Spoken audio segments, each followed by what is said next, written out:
بچوں کل ہم نے یہاں تک پڑھا تھا جب حامد درخت کے نیچے بیٹھ گیا تھا۔ آج ہمیں آگے پڑھنا ہے۔ اتنے میں حامد کی آنکھ لگ گئی اور اس نے خواب دیکھا کہ درخت ڈرا ڈرا اور سہما سا ہے۔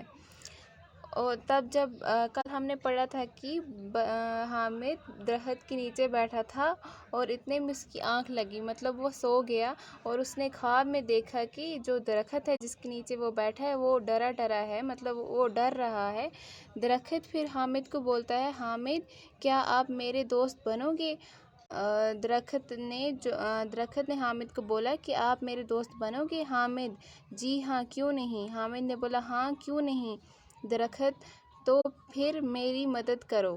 درخت نے حامد سے بولا کہ آپ میری مدد کرو۔ حامد نے بولا، مدد؟ کیسی مدد؟ حامد نے پوچھا کہ کیسی مدد؟ پھر درخت نے حامد کو بولا، لوگ ہم پر ظلم کرتے ہیں، بڑی بے دردی سے کاٹتے ہیں، دیکھو میں ابھی چھوٹا ہوں، کچھ لوگ مجھے بھی کاٹنے پر تلے ہیں۔ درخت نے پھر حامد کو بولا کہ لوگ جو ہیں وہ ہم پہ اور سب جو درخت ہیں ان پہ ظلم کرتے ہیں اور ان کو کاٹتے ہیں، بے دردی سے ان کو کاٹتے ہیں، دیکھو درخت نے بولا کہ میں ابھی چھوٹا ہوں لیکن کچھ لوگ مجھے بھی کاٹنا چاہتے ہیں۔ حامد نے پھر درخت کو بولا، لوگ ایسا کیوں کرتے ہیں؟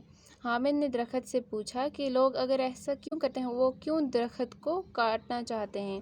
درخت: کوئی آگ جلانے کے لیے، کوئی فرنیچر بنانے کے لیے، کوئی مکان تعمیر کرنے کے لیے ہمیں کاٹتا ہے۔